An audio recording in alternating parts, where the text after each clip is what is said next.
রোজই আমাদের ক্লাস থাকে বিকেল 4টে 4:30 থেকে আমাদের ডেইলি ক্লাস স্টার্ট হয়ে যায়, এবং যদি প্রোগ্রাম থাকে তাহলে সেটার প্র্যাকটিস যে কখন শেষ হবে তার কোনো ঠিক নেই। 10টে 10:30 11টা বেজে যায় রাত। বাবা রাজনীতির সাথে যুক্ত, একদম। মেয়ে কেন রাজনীতিতে গেল না? কারণ আমার রাজনীতিতে মানে ওরকম ইন্টারেস্টই নেই কখনোই। কখনো খারাপ কোনো অভিজ্ঞতা আছে? ভালো অভিজ্ঞতা সবার থাকে, খারাপ অভিজ্ঞতাটা আমরা শুনতে চাই। খারাপ অভিজ্ঞতা আমার এই জীবনে একবারই হয়েছে। বিক্রম চ্যাটার্জির সাথে একটা কাজ করেছো যেটা কোরিওগ্রাফ হিসেবে। হ্যাঁ, বিক্রমের সাথে কাজ করার অভিজ্ঞতাটা কিরকম? ভীষণ ভীষণ।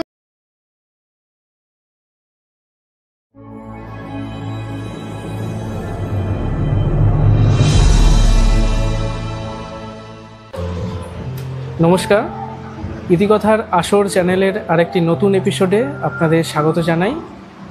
আজকে আমার সাথে যিনি আজকে আছেন তিনি একজন ডান্স শিক্ষিকা বা নৃত্যশিল্পী বলা যায়।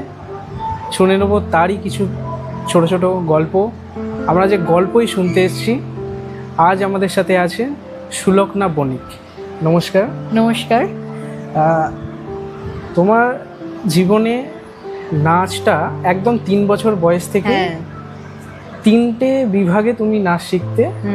এক রবীন্দ্র নৃত্য, কত্থক, আর ওইদিকে ওয়েস্টার্ন। আর তার পরবর্তীকালে আমি ফোকটাও আবার শেখা শুরু করি। আচ্ছা, এখন তুমি কোনটাকে কন্টিনিউ করছো? 3টেই কন্টিনিউ আছে? এখন আমি তো বর্তমানে শেখাচ্ছি, তো এখন বর্তমানে আমি রবীন্দ্র নৃত্য, সেমি ক্লাসিক্যাল, ফোক, ওয়েস্টার্ন সবকিছুই আমি শেখাচ্ছি। আচ্ছা, তুমি যে শিক্ষিকা সবকিছু ম্যানেজ করছো কিভাবে? একটা ডান্স একাডেমি চালানো তো মুখের কথা নয়, সবকিছু একটা প্রসেসে চলে। আমরা সকাল থেকে আমি একটা কাজ করছি, আমার আজকে ছুটি, আমি ছুটির দিনে শ্যুট করছি, কিন্তু সবসময় তো ছুটি পাই না। এবং তোমারটা যেহেতু একটা একাডেমি, তোমাকে কন্টিনিউ করতে হবে। একদম। সকাল থেকে তুমি কি কি করছো আমাকে একটু বলো। যেমন আমি একটা জব করি, আমি একটা স্কুলের টিচার, ঠিক আছে? তো সকালে আমাকে সেই স্কুলে যেতে হয়, এবং আমার একাডেমির সব ক্লাসই রোজই থাকে, মানে আমাদের কোনো ছুটি নেই। তো রোজই আমাদের ক্লাস থাকে বিকেল 4টে 4:30 থেকে আমাদের ডেইলি ক্লাস স্টার্ট হয়ে যায়, এবং যদি প্রোগ্রাম থাকে তাহলে সেটার প্র্যাকটিস যে কখন শেষ হবে তার কোনো ঠিক নেই। 10টে 10:30 11টা বেজে যায় রাত্রিবেলা শেষ হতে হতে। তো ইন্সপিরেশন বলতে যে মানে ভালোবাসি তো জিনিসটাকে, তো যে জিনিসটা মানুষ ভালোবাসে না সেটার জন্য মানে কোনো কষ্ট হয় না আলাদা করে করতে। আর আমার বাবা মা দুজনে প্রচণ্ড মানে সাপোর্টিভ আর প্রচণ্ডই আমাকে ভালোবাসে, তাই জন্য মানে আমি যদি রাতও হয় আমার মা আমায় খাইয়ে দেয়। তো সেই সমস্ত দিকে আমার কোনো চিন্তা করতে হয় না, বাবা মা এতটাই ভালোবাসে, ওই জন্য আমি নিজের কাজগুলো খুব সহজেই করে যেতে পারি, আমাকে আদারওয়াইজ কোনো হেডেক আর নিতে হয় না। এবার আসি, বাবা রাজনীতির সাথে যুক্ত, একদম। মেয়ে কেন রাজনীতিতে গেল না? কারণ আমার রাজনীতিতে মানে ওরকম ইন্টারেস্টই নেই কখনোই। মানে ছোট থেকে বাবাকে দেখতাম সবসময়তেই যে বাবা এই মিটিংয়ে যাচ্ছে, মিছিলে যাচ্ছে, কিন্তু আমার মানে বরাবর আমি একটু শিল্পী জগতে মানে শিল্প জগতেরই মানুষ। আমি মানে বরাবরই চাইতাম ছোট থেকে যে আমি অভিনেত্রী হব, এটাই আমার শখ ছিল ছোট থেকে। আর 3 বছর বয়সে যেহেতু আমি ডান্স শিখছি মানে শিখেছি, তো সেই কারণে আমি ভাবতাম যে আমার একটা ডান্সেরও একাডেমি থাকবে। তো রাজনীতিতে কোনো ইন্টারেস্ট নেই আমার। অভিনয়টা শেখা হয়েছে? অভিনয়টা শেখা হয়েছে, কিন্তু অভিনয় করেওছি আমি 2-1 জায়গায়, করিনি বলবো না, কিন্তু আমার যেটা মনে হয়েছে মানে অনেকের সাথেই আমি কথা বলেছি এই অভিনয়ের ব্যাপারে, এবং অভিনয় জগতের এরকম অনেক মানুষ আছে যাদের সাথে আমি পরিচিত, তো তারাও আমাকে সবাই সাজেস্ট করেছে যে এই জগতে না আসার জন্য। তো তার কোনো কারণ স্পেসিফিক? তার স্পেসিফিক কারণ হয়তো ওনারা মনে করেছেন যে রাস্তাটা অতটা স্মুথ নয়। আচ্ছা, হ্যাঁ, এবং ওইখানে হয়তো অনেক স্ট্রাগল হতে পারে বা অনেক কিছু লাইফের মানে আমরা যতটা ভালো দেখি না সবকিছু অতটা ভালো হয় না, ঠিক আছে? তো ক্যামেরার সামনে দেখছি আমরা অনেক কিছু ভালো, কিন্তু ক্যামেরার পিছনে অনেক অনেক গল্প থাকে। মডেলিং শেখা হয়েছে? না, মডেলিং আমি কখনো করিনি। ওটাই খালি বাচ্চা।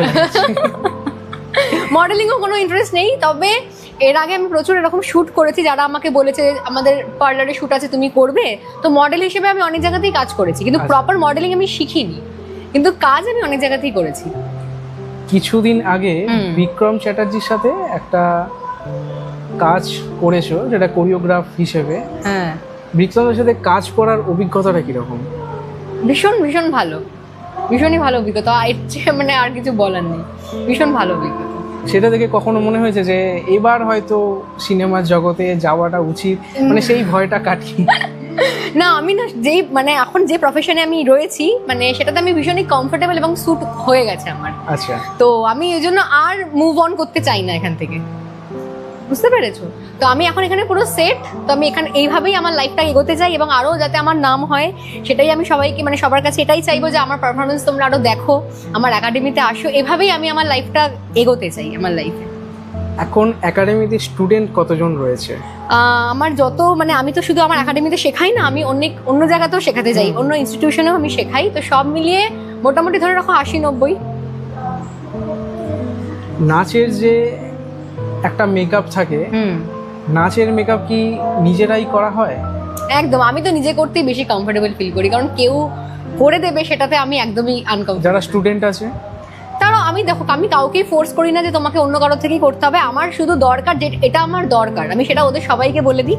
এবার সেটা তুমি কিভাবে করবে, নিজে করবে না কাউকে দিয়ে করাবে, সেটা ওদের ব্যক্তিগত চয়েস। শুধু আমি যেটুকু আমার নিডস ওটুকু আমি পেলেই হলো। বিভিন্ন জায়গায় তোমার নাচের অনুষ্ঠানে যেতে হয়, কখনো কখনো খারাপ কোনো অভিজ্ঞতা আছে? ভালো অভিজ্ঞতা সবার থাকে, খারাপ অভিজ্ঞতাটা আমরা শুনতে চাই। খারাপ অভিজ্ঞতা আমার এই জীবনে একবারই হয়েছে। সেই জায়গাটার নাম আমি বলেই দিচ্ছি, আমার কোনো ভয়ের ব্যাপার না। আমাদের বাড়ির সামনেই মালিবাগান বলে একটা মাঠ আছে, ঠিক আছে? তো এখানে এখনো ইনফ্যাক্ট ওখানে তারামা পুজো হচ্ছে, ঠিক আছে? তো মানে প্রত্যেক বছরই এই সময় ওখানে তারামা পুজো হয়, এই জ্যৈষ্ঠ মাসে, ঠিক আছে? তো আমি আগের বছর গেছিলাম, তার আগের বছর গেছিলাম, 2 বছর আমি পরপর গেছিলাম। আগের বছর কি হয়েছিল ব্যাপারটা, আমাকে ইনভাইট করেছিল, তো আমি গেছি আমার একাডেমি নিয়ে। আমাকে যেই সময়তে বলা হয়েছে যাওয়ার কথা আমি ঠিক সেই সময়তেই গেছি। এবারে কি হয়েছে, ওনারা আমাকে বলেছেন যে তুমি 1.5 ঘন্টার মতো পারফরমেন্স করবে। তো আমি 1.5 ঘন্টার প্রিপারেশন নিয়ে গেছি। যেই টাইমে প্রোগ্রাম স্টার্ট করার কথা ওনারা তো সেই টাইমে স্টার্ট করেনি, উল্টে ওনারা 1-1.5 ঘন্টা পরে প্রোগ্রাম স্টার্ট করেছে। আমি আমার সব স্টুডেন্টরা আমরা তো মানে বসেই ছিলাম যে কখন প্রোগ্রাম শুরু হবে এই অপেক্ষায়। তো বসে থেকে মোটামুটি প্রোগ্রাম শুরু হলো 7টা 7:30। আমাদের যেখানে টাইমিং দেওয়া হয়েছিল 5:30। আচ্ছা, হ্যাঁ, তো সেখানে শুরু হয়েছে 7টা 7:30। তো আমাদের পারফরমেন্স জাস্ট একটু হয়েছে, কিছুটা হয়েছে, মানে হাফও হয়তো হয়নি, কিছুটা জাস্ট পারফরমেন্স হওয়ার পরেই আরেকটা নাচের দল এসে গেছে সেখানে, ঠিক আছে? কিন্তু সেখানে যে তারা আসবে আমরা জানিই না, আমাদের খালি বলা হয়েছে তোমাদেরই ডাকা হবে এবং তোমাদেরই কল টাইম দেওয়া হয়েছে, তোমরাই পারফরমেন্স করবে। কিন্তু অন্য একাডেমি যে আসছে সেটা আমাকে বলাও হয়নি, আমি জানিও না। তো কিছুক্ষণ পরে দেখি তারাও এসে গেছে। এবার আমি তো অবাক যে এদের তো আসার কথা নয়। এবার আমি যে কাউকে জিজ্ঞাসা করবো ওখানে কমিটির, মানে এমনই ওদের অবস্থা ছিল সেই সময়, কোনো মেম্বারই ওখানে ছিল না যে আমি কাকে জিজ্ঞাসা করবো। শুধু যে অ্যাঙ্কারিং করছিল শুধু একটা দাদাই ছিল, আচ্ছা, আর কেউ ছিল না, ঠিক আছে? তো আমি দাদাকে গিয়ে জিজ্ঞাসা করলাম যে এনারা যে এসে গেছেন তাহলে আমাদের পারফরমেন্স গুলো কি হবে? তখন বলছে কিছু ব্যাপার হবে না, তোমরা একটা করে পারফরমেন্স করবে, ওরা একটা করে করবে। আমি বললাম ঠিক আছে, নো প্রবলেম, যেহেতু ওরাও এসছে সব বাচ্চারা সেজে গুজে, আমি তো ভাবলাম ঠিক আছে কোনো অসুবিধা নেই, ওরা একটা করে করুক, আমরা একটা করে করবো। এবারে মানে সেই দলের যিনি ম্যাডাম, তার নামটা আমি আর নিচ্ছি না, তো সেই দলের যিনি ম্যাডাম আমি জানি না তার আমার প্রতি মানে কোনো রাগ বা হিংসে আছে নাকি। তো তিনি কি করছেন, তিনি একদম স্টেজের যে গেট সেখানেই দাঁড়িয়ে রয়েছে। আমি কিন্তু অডিয়েন্সে বসে আছি, আমি অডিয়েন্সে বসে অন্যদের প্রোগ্রামও এনজয় করছি, ঠিক আছে? আমি জানি ওদের একটা করে না হবে, আমাদের একটা করে হবে, আমি অডিয়েন্সে বসে প্রোগ্রাম দেখছি। এবার সেই দলের যিনি ম্যাডাম ছিলেন তিনি একদম গেটের সামনে দাঁড়িয়ে রয়েছে স্টেজের পাশে, ঠিক আছে? তোমায় করতে দেবে না, আমাকে করতে দেবে না। উনি কি করছেন, ওনার একটা করে ব্যাচ পারফরমেন্স হচ্ছে, উনি নামাচ্ছেন, সেকেন্ড ব্যাচকে তুলে দিচ্ছে। তো এই করে করে আমাদের স্টেজেই উঠতে দিচ্ছে না। তো আমি কাকে বলবো, যেহেতু কমিটির কোনো মেম্বার নেই, মানে আমারই ভুল, ওরকম বাজে জায়গায় না প্রোগ্রাম করতে যাওয়াটা আমারই উচিত হয়নি, যেহেতু আমি এখন বুঝতে পারছি। এবারও কিন্তু আমাকে কল করেছিল, কিন্তু এবার আমি স্ট্রেট কার্ড নাই বলে দিয়েছি। তো তখন আমি গেলাম, যে অ্যাঙ্কার দাদা ছিল তাকে বললাম যে দাদা এটা কি হচ্ছে, আমাদের তো স্টেজই দিচ্ছে না, ওরাই তো পারফরমেন্স করে আছে, আর আমরা 5:30 থেকে এসে ওয়েট করছি, যেখানে আমাদের 5:30টায় বলা হয়েছিল, আর ওরা 7টা 7:30টায় এসে ওরাই স্টেজে পারফর্ম করতে, আমার বাচ্চাগুলো কি করবে? তখন ও বলছে দেখো আমি তো বলছি যে ও তো কথা শুনছে না, আমার কি করব? আর আমার একাডেমির গার্জেনরা না প্রত্যেকেই প্রচন্ড ভদ্র, তারা কোথাও গিয়ে মানে আমি যেটা বলবো সেটাই শেষ কথা, তারা মাঝখান থেকে কেউ কোনো কথা বলে না। কিন্তু সেই একাডেমির যারা গার্জেনরা গেছিল মানে বাচ্চাদের, তারা প্রচন্ড ঝগড়াটে, শুধু কথা বলছে না, প্রচন্ড ঝগড়াটে, তারা রীতিমতো আমার সাথে ঝগড়া করছে। এবার আমি এত জায়গায় প্রোগ্রাম করেছি, আমার না কোথাও ঝগড়া করে প্রোগ্রাম করাটাকে আমি ঠিক বলে মনে করি না, ঠিক আছে? তো আমি কি করলাম, আমি আমার সব স্টুডেন্টকে বললাম আমি এখানে পারফর্ম করবো না। যাদের ঝগড়া করে পারফরমেন্স করার তারাই পারফরমেন্স এখানে করুক, আমি জাস্ট ওখান থেকে উঠলাম, উঠে বেরিয়ে গেলাম। এবার যখন আমি গাড়িতে উঠে পড়ছি তখন মাইক অ্যানাউন্স করছে আমার নাম, সুলগ্না ম্যাম তুমি কোথায়, আপনি আসুন এখানে, এরকম অ্যানাউন্স করছে। কিন্তু আমি ডিসাইড করলাম সেদিনকে তখনই এই জায়গাতে আর আমি পারফরমেন্স করবো তো আজকে তো করবোই না, এবং ভবিষ্যতেও আর কোনোদিনও করবো না। তো সেই আমি ওইখান থেকে বেরিয়ে ডিরেক্ট আমি বাড়ি চলে এসেছিলাম। কোনো পারফরমেন্স মানে আমার যেটুকু পারফরমেন্স হয়েছিল সেটুকুই ছিল, বাকি কোনো পারফরমেন্সই আমি আর করিনি, বাড়ি চলে এসেছি। না, এবছরও আমাকে ফোন করেছিল, আমি তো না বলেই দিয়েছি। হ্যাঁ, একটা জিনিস আমার ভালো লেগেছিল যে সেই ঘটনাটা ঘটার 2 থেকে 3 দিন পরে ওই ক্লাবের একজন আমাকে ফোন করেছিলেন, একজন মেম্বার, বিজয়দা নাম ওনার। উনি ফোন করে আমাকে সত্যি রীতিমতো সরি বলেছে, ভীষণই আমার কাছে বলছে আমি ক্ষমা করে দিন, আমাদের খুবই উনি বিয়ে করে, কিন্তু সেই সময় যেটা হয়ে গেছে সেটা তো হয়ে গেছে। তারপরে আমাকে ফোন করে সরি উনি বলেছেন, আমি মানছি, কিন্তু আমার তো একটা মনে খারাপ লেগেছে না যে একটা হ্যারাসমেন্ট হলো প্রোগ্রাম করতে গিয়ে। তো সেই জন্য উনি সরি বলেছেন, কিন্তু তারপরে আমি ডিসাইড করেছি ওইখানে তার কোনোদিনই যাবো। আর আদারওয়াইজ যেসব জায়গায় প্রোগ্রাম করতে গেছি ভীষণই ভালো এক্সপিরিয়েন্স, আর কোথাও কোনো খারাপ এক্সপিরিয়েন্স আমার হয়নি। ছোটবেলাটা কেটেছে কি এখানেই? হ্যাঁ, আমি এখানেই জন্ম, আমার এখানেই বড় হওয়া। পড়াশোনা কোন স্কুলে? Belur girls high school. আচ্ছা, কি নিয়ে পড়াশোনা হয়েছে? ক্লাস 10 অবধি তো সব সাবজেক্টই পড়তে হয়। 11-12 আমি কমার্স ব্যাকগ্রাউন্ডের স্টুডেন্ট, ঠিক আছে। আমি গোয়েঙ্কা কলেজ থেকে পাস আউট, অ্যাকাউন্টেন্সি অনার্স, তারপরে আমি মাস্টার্সও কমপ্লিট করেছি। আচ্ছা, তো কমার্সের একটা আলাদা জগৎ, শিল্পটা আলাদা জগৎ, একদম।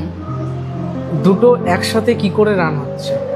দুটো একসাথে, ওই যে তোমাকে বললাম যে তুমি যদি ভালোবাসো কোনো জিনিস তাহলে তোমার সেটা অসুবিধা হবে না। মানে পড়াশোনাকে আমি ছোট থেকে খুবই ভালোবাসতাম, আমি মানে বরাবরই ক্লাসে আমি ফার্স্ট সেকেন্ড থার্ড হতাম, ঠিক আছে। মানে এরকম টপ র্যাঙ্ক করা আমি স্টুডেন্ট ছিলাম বরাবরই স্কুলে, মানে যতদিন আমি পড়াশোনা করেছি ততদিন, ঠিক আছে। তো পড়াশোনা মানে এরকমও হয়েছে, মানে ডান্স ক্লাস থেকে ধরো আমি বাড়ি এসেছি, এসে কোনো রকম একটু খেয়ে পড়তে বসে গেছি, সে রাত 2-3টে অবধি পড়েছি। আবার ধরো সকাল 6টা মানে 7টায় আবার টিউশন থাকে, সকালে 6টায় উঠে ফ্রেশ হয়ে আবার টিউশনে চলে গেছি, তারপর আবার স্কুল, মানে এইভাবে পুরো হেক্টিক শিডিউলের মধ্যে দিয়ে আমার লাইফটা কেটেছে। আমি কমার্স এই কারণেই বলছি, কমার্সটা কিন্তু সোজা সাবজেক্ট নয়, একদমই সোজা নয়। বঞ্চ মানে আমাদের তো গোয়েঙ্কাতে এত প্রেশার ছিল, আর তার সাথে অ্যাটেন্ডেন্স, আমাদের কলেজে পুরো 75% অ্যাটেন্ডেন্স ছিল। মানে আমি যে কিভাবে কলেজ লাইফ আর আমার ডান্স বলো কিভাবে ম্যানেজ করেছি। আর তখন আমি ইয়োগাও শিখতাম, সেই সময় আমার ইয়োগা, ডান্স আর কলেজ লাইফ প্রচন্ড হেক্টিক শিডিউলের মধ্যে আমি ম্যানেজ করেছি। প্রোগ্রামগুলো তাহলে কি করে হতো? না, সেই সময় তো আমি ওরকম ফুল ফ্লেজে প্রোগ্রাম করতাম না। আমার এই ডান্সের ব্যাপারে মানে আমার একাডেমির ব্যাপারে আমি প্রফেশনালি শুরু করেছি এই প্রোগ্রাম বলে এগুলো 2021-22 থেকে। আচ্ছা, আর কলেজ লাইফ আমি কলেজ পাস আউট 2019-এ। আচ্ছা, 2019-এ আমি কলেজ পাস আউট, দেন আমি মাস্টার্স করলাম। মাস্টার্স যখন থেকে আমি শুরু করলাম তখন থেকে বলতে পারো আমি প্রফেশনালি ডান্সটাকে আমি নিয়ে এগোলাম, তখন থেকে আমার প্রোগ্রাম করা সবকিছু শুরু হলো। স্টেজে ওঠার যে প্রথম অভিজ্ঞতা সেটা কি রকম ছিল? মানে একদম ছোটবেলাকার কথা বলছি? একদম ছোটবেলাকার। আমি তো একদম ছোটবেলায় যখন খুব ছোট, যখন আমি স্টেজে উঠেছি আমি তো খুবই ভয় পেতাম। মানে আমি জানি না, আমার মনে নেই, মায়ের হয়তো মনে থাকবে, আমি হয়তো কান্নাকাটিও করতাম, ঠিক আছে। মানে আমি খুবই মানে আমার স্টেজ ফোবিয়া ছিল, আর সেখান থেকে এখন তো কোনো ব্যাপারই না। এখন স্টেজে উঠতে গেলে কি মনে হয়? এখন স্টেজে উঠতে গেলে আমার খালি একটাই জিনিস মনে হয়, আমি অডিয়েন্সকে কি করে আনন্দ দেবো। আচ্ছা, আমার খালি এটাই স্টেজে ওঠার আগে মনে হয়, আর আমার কিচ্ছু মনে হয় না। আমি খালি ঠাকুরকে ডাকি, তারা আমাকে, আর আমি এটাই খালি ভাবি যেন কোনো কিছু প্রবলেম না হয়। যেমন আমাদের অডিও অনেক সময় প্রবলেম হতে পারে, গান চলতে চলতে অনেক সময় বন্ধ হয়ে যায়, টেকনিক্যাল ইস্যু হতে পারে, অনেক কিছু হতে পারে। তো এটাই ভাবি যেন এগুলো কিছু প্রবলেম না হয়, পারফরমেন্স ভালোভাবে করতে পারি, আর দর্শকদের যেন আনন্দ দিতে পারি। একটা একাডেমিতে অনেক রকমের বাচ্চা থাকে, হ্যাঁ, দুরন্ত থাকে, কেউ খুব শান্ত থাকে, বিভিন্ন রকমের থাকে। সবাইকে একসাথে তুমি কি করে ম্যানেজ করো?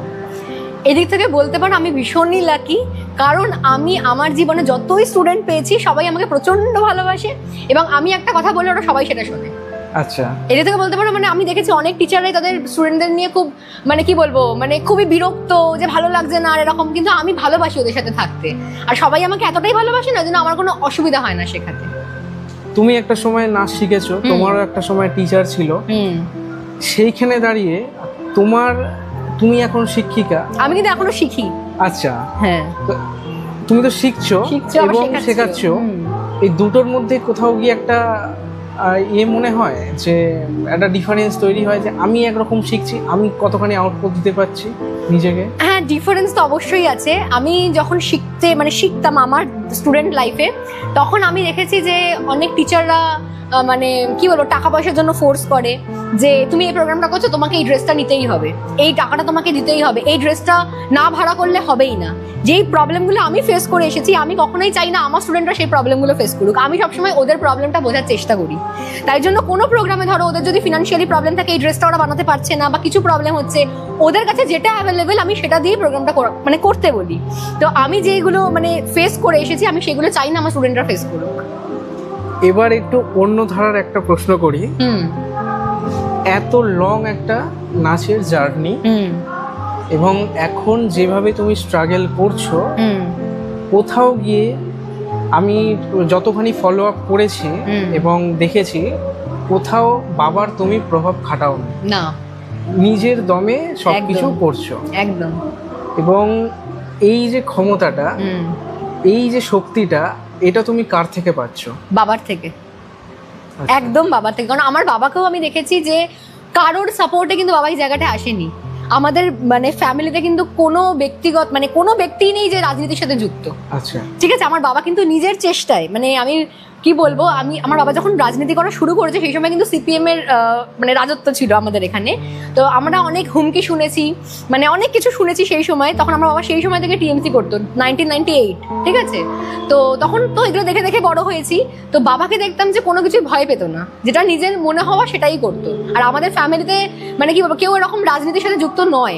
তো বাবা পুরো নিজের চেষ্টাতে এই জায়গাটায় এসেছে। তো আমিও বাবাকে দেখে ইন্সপায়ার্ড হই যে আমিও নিজের চেষ্টাতে আমার জায়গাতে পৌঁছাবো। আগামী দিনে রাজনীতিতে কোনোভাবে আসার ইচ্ছা রয়েছে? দেখো, বাবার পরে যদি বাবা যদি চায় কখনো যে আমি মানে আমাকে আনবে, তাহলে আমি অবশ্যই আসতে পারি, কোনো অসুবিধা নেই। কিন্তু দেখো, রাজনীতি করাটা তো একটা ছেলে খেলা জিনিস নয়, এতগুলো মানুষের দায়িত্ব। সেই দায়িত্বটা আমি নিতে পারবো কি পারবো না? আমি ডান্স শেখাচ্ছি, এখানে আমি 100, 200, 500 বাচ্চাকে শেখাবো, কিন্তু একটা রাজনীতি করতে গেলে আমাকে হাজার হাজার লক্ষ লক্ষ মানুষের দায়িত্ব নিতে হবে। এখন অনেক নেতা মন্ত্রীকে আমি দেখি যারা পদে বসে আছে, তারা কিন্তু কোনো কাজ করে না। সেই রকম রাজনৈতিক আমি বিদ হতে চাই না। আমি যদি রাজনীতিবিদ প্রপার হতে চাই, আমি চেষ্টা করব মানুষের জন্য কাজ করার। যদি সেই রকম মেন্টালিটি আমার লাইফে কখনো আসে যে আমি সত্যি মানুষের জন্য কাজ করার জন্য প্রস্তুত, সেদিনকে আমি রাজনীতি জয়েন করব। সেটা কোথাও কি মনে হয়েছে যে রাজনীতি খুব কঠিন, মানে অঙ্ক কি কঠিনের মতো রাজনীতি খুব কঠিন? কঠিন দেখো জিনিসটা না, তুমি যদি ভাবো যে আমি রাজনীতি করবো, মানুষের কাজ করব, সেটা তুমি যদি ভেবে নাও সবসময় মনের মধ্যে যে আমি কালকে সকালে উঠে কোন কাজটা করি। আমরা তো ডেইলি প্ল্যান করি না, কাল সকালে আমার কি কাজ, কাল বিকেলে আমার কি কাজ। সেরকম রাজনীতিও তো আমি কাজই করবো মানুষের জন্য। সেটা যদি আমি আগে থেকে প্ল্যান করে নিই যে আমি রাস্তাটা বানাবো, বা আমি এটা করবো, বা মানুষের কি প্রবলেম হচ্ছে, বা আমি বলে রাখবো কাউকে যে আমি এই সময় থেকে এই সময় এই অফিসে বসবো, যার যা প্রবলেম নিয়ে আমার কাছে আসবে। আমি যদি এরকম প্ল্যান করে এগোই না, তাহলে আমার মনে হয় না খুব শক্ত ব্যাপারটা। কিন্তু মানে এখনকার দিনে মানুষদের তো সেটা দেখি না করতে। তো সেই জন্যই বলছি, যদি সেরকম নিজেকে তৈরি করতে পারি, অবশ্যই আমি রাজনীতিতে আসতে চাই। আগামী 5 বছরে সুলগ্না ডান্স একাডেমিকে তুমি কি পর্যায়ে দেখতে চাইছো? তুমি এখন যে পর্যায়ে দেখছো সেটা আসতে আমি অনেক দিন ধরে আমার স্ট্রাগল হয়েছে। তো আমি চাই এর থেকেও আরো বেশি, মানে এখন যদি আমাকে মানে 1000 লোক চেনে, আমি চাই যেন আগামী 5 বছরে আমাকে 1 লাখ লোক চিনতে পারে। এই এখন তো প্রত্যেকটা জায়গায় মানে প্রত্যেকটা চ্যানেলেই প্রায় রিয়েলিটি শো হচ্ছে। রিয়েলিটি শোয়ে কি যাওয়ার ইচ্ছা রয়েছে? দেখো, আমি একদম ফ্র্যাঙ্কলি স্পিকিং, আমি যখন ক্লাস 3-তে পড়ি, আমি ডান্স বাংলা ডান্স অডিশনে গেছিলাম, ঠিক আছে। যেমন আমি দিদি নম্বর 1-এ অডিশনেও গেছিলাম, কিন্তু ওইখানে কিন্তু টাকা পয়সার কোনো গল্প নেই। আমি এটা একদম তোমায় ডিরেক্টলি বললাম। কিন্তু ডান্স বাংলা ডান্সে আমি যখন অডিশনে গেছিলাম, টাকা কিন্তু চাওয়া হয়েছিল। আচ্ছা, তো সেই কারণে টাকা পয়সা দিয়ে আমি কোথাও নিজেকে হাইলাইট করতে চাই না। যেটুকু আমার যোগ্যতায় আমি পারবো সেটুকুই। আমি রিসেন্ট আগের বছর 2টো রিয়েলিটি শোতে গেছি, একটা হচ্ছে নাচো বাংলা, একটা হচ্ছে তোমার বেঙ্গলস গট ট্যালেন্ট। ওটা আমি আসতাম। হ্যাঁ, তো ওই 2টো রিয়েলিটি শোতে আমি আগের বছর গেছিলাম। এই ব্যানারটা আমি বালি স্টেশনে আমি দেখেছি। একদম, এই ব্যানারটা অনেক জায়গাতেই আমাকে অনেকেই বলেছে তোমার ব্যানার দেখতে পেয়েছি, বেঙ্গলস গট ট্যালেন্টে বালিতে ছিল, আর অনেক অনেক কলকাতার দিকেও ছিল। তো ওই রিয়েলিটি শোতে যেখানে টাকা পয়সার গল্প নেই, যেখানে আমি আমার ট্যালেন্টকে তুলে ধরতে পারবো, অবশ্যই আমি সেই রিয়েলিটি শোতে যেতে চাই। গল্পটা একটু বলো। কোটা Bengal's got talent? Bengal got talent. আচ্ছা, বেঙ্গলস গট ট্যালেন্টে আমি শুধু একা যাইনি, আমি আমার একটা স্টুডেন্ট আছে অঙ্কিত, ঠিক আছে, মানে আমরা দুজনে যে বসে আছে ও, আমরা দুজনে গেছিলাম, ঠিক আছে। এবারে একটা অডিশনে বুঝতেই পারছো আমাদের অনেক প্রিপারেশন নিয়ে যেতে হয় যাতে আমরা সিলেক্ট হই। তো অডিশনটা হয়েছিল দমদমে। তো আমরা ফার্স্টে গেছি, ভীষণ লাইন, মানে প্রচন্ডই লাইন, ঠিক আছে। তো আমাদের আগে থেকে এন্ট্রি করা ছিল নাম, তারপরেও লাইন দিতে হবে, ঠিক আছে। তো লাইনে তো দাঁড়িয়ে আছি রোদ, প্রচন্ড ছাতা খুলে দাঁড়িয়েছিলাম। তো দাঁড়াতে তারপর অনেকক্ষণ পর আমাদের নাম্বার এলো। তো ভেতরে ঢুকলাম, আমরা করেছিলাম সাঁওতালের উপর একটা ফোক ডান্স, ঠিক আছে। তো সেখানে আমরা অডিশন দিলাম, অডিশন দিয়ে আমাদেরকে আভাসে বলে দিল তোমরা সিলেক্টেড, কিন্তু সঙ্গে সঙ্গে তখনই বললো না, ঠিক আছে। তা আমরা তো বাড়িতে চলে এসেছি, জানি না সিলেক্ট হয়েছি কি হয়নি। তারপরে কিছুদিন বাদে কল এসেছিল আমাদের কাছে যে তোমরা সিলেক্টেড এরকম। দেন যা হয়, গ্রুমিং ক্লাস হয়, গ্রুমিং ক্লাসে গেলাম, গ্রুমিং করলাম, দেন সেমিফাইনালে গেলাম। এবার সেমিফাইনালে গিয়ে একটা প্রবলেম হয়েছিল, আমার যে পার্টনার ছিল, মানে যার সাথে আমি অডিশন দিয়েছিলাম, যার সাথে আমি সিলেক্ট হয়েছিলাম, ওর আর আমারই একটা কোরিওগ্রাফি তোলা ছিল, ওটা ফোক ডান্সের ওপরেই, ঠিক আছে। আমরা অডিশনে করেছিলাম সাঁওতাল, আর আমরা সেমিফাইনালে করে ভেবেছিলাম বাউল। দুজনের একটা খুব ভালো কোরিওগ্রাফি তোলা ছিল, কিন্তু আমাদের পারফরমেন্সে ঠিক আগের দিনও শরীর খারাপ হয়ে গেছিল। তো সেই পারফরমেন্সটা বলতে পারো যে আমরা ভালো করে করতেই পারিনি স্টেজে। তো সেই কারণে সেমিফাইনাল থেকে আমরা ডিসকোয়ালিফাইড হয়ে গেছিলাম, বুঝতে পেরেছো? তো সেমিফাইনালে দিয়ে আমরা গেছি, আমরা টপ 100-এ উঠেছিলাম, আর আমাদের একটা করে মেডেলও দিয়েছিল ওখান থেকে, মানে বেঙ্গলস গট ট্যালেন্ট এরকম লেখা টপ 100 বলে। ওটাই আমার কাছে স্মৃতি হয়ে থাকবে যে এত লাখ লাখ মানুষের মধ্যে আমরা যে টপ 100-এ গেছিলাম, এটাই অনেক। আর এবং যদিও শরীর খারাপ না হতো, যদি আমরা পারফরমেন্সটা প্রপারলি দেখাতে পারতাম, হয়তো আমি ফার্স্ট সেকেন্ড থার্ড কিছু একটা হতে পারতাম। যেহেতু ওর শরীর খারাপ হয়ে গেছিল, ও বলেছিল তাও যে আমি পারফর্ম করবো, তাই বললাম না, তোকে পারফর্ম করারই দরকার নেই, ও পারফর্ম করেই নি, ঠিক আছে। তো সেই কারণে ওখান থেকে আমরা ডিসকোয়ালিফাইড হয়ে গেছিলাম। আবার পরবর্তীকালে যদি না, এখানে আর যাওয়ার ইচ্ছে নেই, যেহেতু এখানে আমি ঘুরে এসেছি। হ্যাঁ, এবার নতুন কোনো যদি রিয়ালিটি শোতে আমি যদি যাই, আর সেখানে টাকা পয়সার যদি কোনো গল্প না থাকে, তাহলে আমি যেতে রাজি আছি। প্রিয় খাবার কি? আচ্ছা, প্রিয় খাবার ঘরোয়া না বাইরের? বাইরের মধ্যে ফ্রাইড রাইস আর চিলি চিকেন। এটা ঘরোয়ার মধ্যেই পড়ে যায়। আচ্ছা, আমার বাড়িতে রান্না হয় না, আমি যখনই আমার ফ্রাইড রাইস আর চিলি চিকেন খেতে ইচ্ছা করে, আমি দোকান থেকেই কিনে খাই। আচ্ছা, মানে আমি খুব ওরকম পেটুক নই যে আমি খুব খাবো, আমি একটুখানি, আমাদের তো কন্ট্রোল করে চলতে হয়, তো ওরকম খুব একটা খাওয়া দাওয়া হয় না। তবে যখন খাই, মানে যখন খাই খুব খাই, কিন্তু রেগুলার বেসিসে ওরকম খাওয়া দাওয়া হয় না। কিন্তু প্রিয় খাবার বলতে গেলে ফ্রাইড রাইস আর চিলি চিকেন।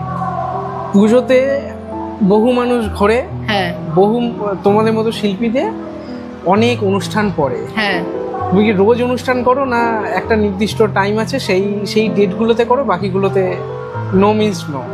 আমি প্রোগ্রাম পুজোর সময়তে বলতে গেলে মহালয়া অবধিই করি। আচ্ছা, তারপরে আমি কোনো প্রোগ্রামই আর নিই না। শুধুই ঘোরা। আমার পুজোতে খালি ঘুরতেই পছন্দ, কারণ পুজো পুজো আমাদের বাঙালির ইমোশন। আমরা মানে ওয়েট করে থাকি বছরে কবে পুজো আসবে। তো সেই পুজোর দিনগুলো আমি প্রোগ্রাম করে, মানে আমি কি বলবো, নষ্ট করতে চাই না। আমি চাই ঘুরবো, ঠাকুর দেখবো, প্যান্ডেলে যাবো, এটাই আমি বেশি পছন্দ করি। পুজোর সময় আমি কোনো শোই নিই না। কলকাতায় হোল নাইট কলকাতা নাকি ডেতে কলকাতা? ডেতে কলকাতা, কারণ হোল নাইট আমার বাড়ি থেকে পারমিশন নেই। না, যদি কোনোদিন পারমিশন দেয়, হ্যাঁ, তাহলে তো অবশ্যই হোল নাইট। ডে নয়, ডে না, কারণ এত প্রচন্ড গরম থাকে আর এত রোদ থাকে, মানে খুবই কষ্টই হয় ঘুরতে বলতে গেলে। কিন্তু যেহেতু আমার বাড়ি থেকে ছাড়বে না আমাকে, তো 10টা-11টা সকালে আমি বেরিয়ে যাই, আবার রাত 10টা-11টার মধ্যে ঘরে ঢুকতে হবে। এটা রেস্ট্রিকশন, বাবার রেস্ট্রিকশন। এটা মা যদিও বা ছাড়ে, বাবা তো ছাড়বেই না। তুমি যেখানেই যাও 10টা-11টার মধ্যে ঘরে। এবার হ্যাঁ, যদি আমার প্রোগ্রাম থাকে বা যদি কোনো শো থাকে, সেক্ষেত্রে বাবা বলে না। তুমি যদি কোথাও ঘুরতে যাও, সেক্ষেত্রে তোমাকে 10টা-11টা ঘরে ঢুকতে হবে। আচ্ছা, বহু জায়গায় অনেক স্টেজে তুমি প্রোগ্রাম করেছো। প্রোগ্রাম করতে গিয়ে তোমার কি কি সমস্যা স্টেজ রিলেটেড? সমস্যা বলতে মাঝে মাঝে ধরো লাইটস অফ হয়ে গেল, বা যেখানে ধরো আমি চাইছি একটু ব্রাইট লাইট হওয়া দরকার, সেখানে ধরো লাইট ম্যানরা একটু কম লাইট দিচ্ছে, এরকম অনেক প্রবলেম হয়। তারপর ধরো যেখানে ধরো ভাবছি সাউন্ডটা আর একটু বাড়ালে ভালো হতো, বিটসটা আর একটু, মানে আমাদের কি ডান্সে তো বিটসটাই বেশি ইম্পর্টেন্ট না, আমরা তো এনার্জি পাই, গান মিউজিকটা তত হাইলাইটেড হবে। তো সেই সময় অনেক সময় সমস্যা হয় মিউজিক থেকে, লাইটস থেকে। তবে ওরকম খুব সমস্যা আমার কোনোদিনই হয়নি, যেটাই হয়েছে আমি ম্যানেজ করে নিয়েছি।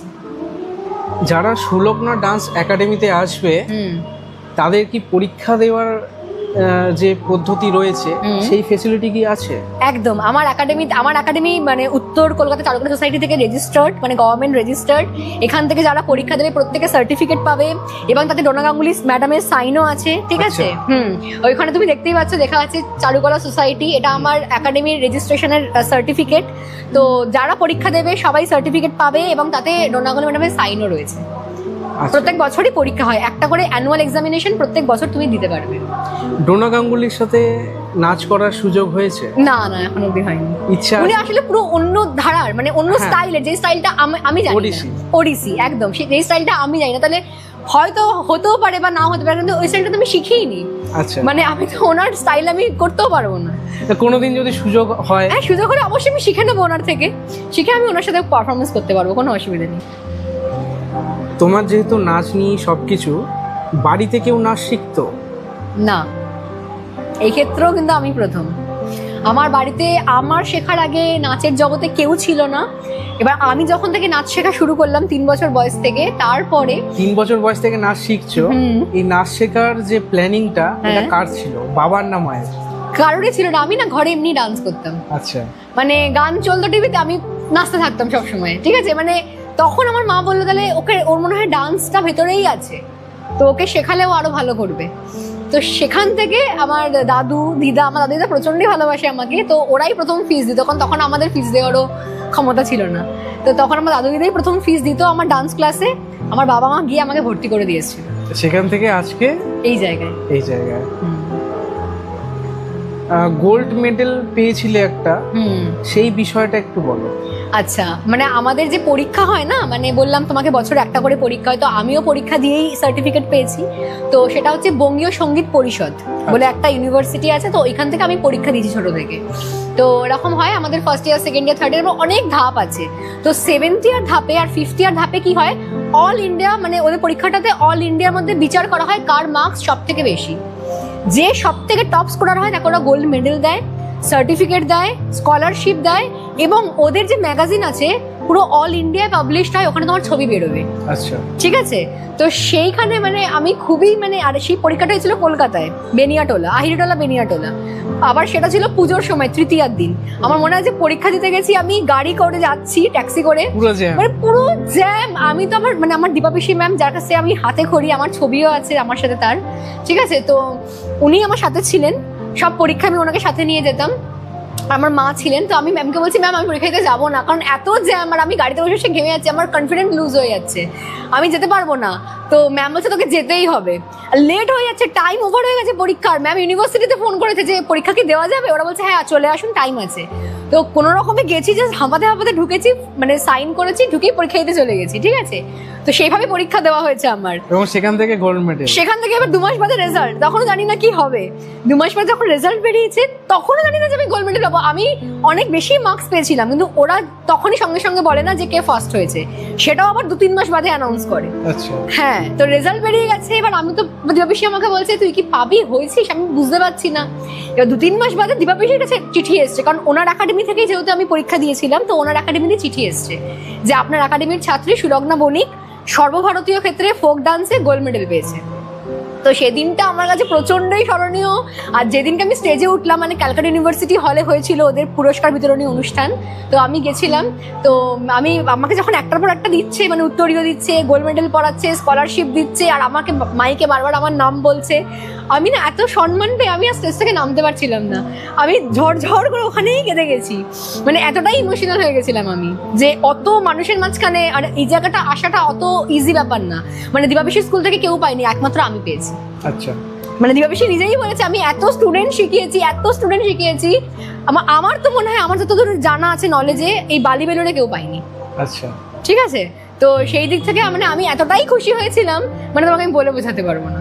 তারপর তো ম্যাগাজিনে ছবি বেরোলো, একদম সেই অনুভূতিটা কেমন ছিল? যখন ম্যাগাজিন হয়ে বেরোলো, আমি তো ফার্স্টে যখন ম্যাগাজিনটা পেয়েছি না হাতে, যে আমার ছবিটা কোথায় বেরিয়েছে, মানে আমি তো খুঁজে যাচ্ছি, আর খুঁজে গিয়ে আমি সেই দিনটা আমি সেলিব্রেটও করেছিলাম। মানে আমার স্টুডেন্টরা সব কেক টেক এনে, মানে কেক কাটিং করে, মানে আমাকে খুব, ওরাও আমাকে মানে খুব ট্রিট দিয়েছিল, ঠিক আছে। তো সেই দিনটা আমার কাছে খুবই মেমোরেবল। কোন সাল ছিল এটা? 2019। আচ্ছা, মানে কোভিডের ঠিক আগে, কোভিডের ঠিক আগের বছর। কোভিডে একটা লম্বা সময়, তখন কি অনলাইন ক্লাস ছিল? দেখো তখন আমি মাস্টার্স করছি 2020-তে, 2019-এ আমার গ্র্যাজুয়েশন কমপ্লিট হয়েছে, মাস্টার্স করছি। মাস্টার্সের সব ক্লাস অনলাইনেই হতো, কিন্তু ডান্স ক্লাস আমি করাতাম না, কারণ আমি মনে করি অনলাইনে নাচ শেখাও যায় না, শেখানোও যায় না। ঠিক আছে, এটা আমি শেখাতে গিয়ে বুঝেছি। বাচ্চাদের যে ভুলগুলো আমি সামনে থেকে দেখতে পাবো বা আমি যে ভালোভাবে শেখাতে পারবো সেটা আমি অনলাইনে শেখাতে পারবো না। তো কোভিডের টাইমে আমার পুরো মাসই আমার ক্লাস বন্ধ ছিল, 3-4 মাস। আর 3-4 মাস আমি প্রচুর ভিডিও বানিয়েছি ডান্সের, প্রচুর ভিডিও বানিয়েছি। ওটাই আমি ওভাবেই বেঁচে থাকতাম, ডান্সের ভিডিও বানাতাম আর পোস্ট করতাম আর দেখতাম কটা লাইক ভিউজ এলো। তো লকডাউনটা এভাবেই গেছে। শেষ করার আগে তোমার যদি কিছু বলার থাকে তুমি বলো। শেষ করার আগে আমি একটাই কথা বলতে চাই, আমি ভীষণই লাকি যে আমি আমার বাবা মায়ের মতো বাবা মা পেয়েছি। কারণ আমার বাবা মায়ের মতো বাবা মা আমার মনে হয় না খুব একটা হয়, কারণ এই কারণেই বলছি যে আমি এত বড় হয়ে গেছি, এখন অব্দি আমার মা জলের গ্লাসটা আমার সামনেই এনে দেয়। ঠিক আছে, মানে কোনো দিকেই যাতে আমার কোনো কষ্ট না হয় সেদিকে সবসময়তেই আমার ধ্যান দেয়। আমার দিকে কোনো প্রেশার নেই, মানে আমার ফ্যামিলিতে কোনো প্রেশার নেই যে তোমাকে এটা করতেই হবে ওটা করতেই হবে, কোনো প্রেশার নেই। আমাকে আমার বাবা মা একটাই কথা বলে, তুই যেটাতে ভালো থাকবি তুই সেটাই করবি। আমি যদি বিয়েও না করতে চাই সেদিক থেকেও আমার কোনো প্রেশার নেই। একটা বয়সে পরে মেয়েদের তো বাড়ি থেকে প্রেশার আসে বিয়ে করার, আমার তো 26 বছর বয়স এখন, তো সেক্ষেত্রেও কিন্তু আমার কোনো প্রেশার নেই। আমি বাড়িতে বলেও দিয়েছি আমি বিয়ে করবো না।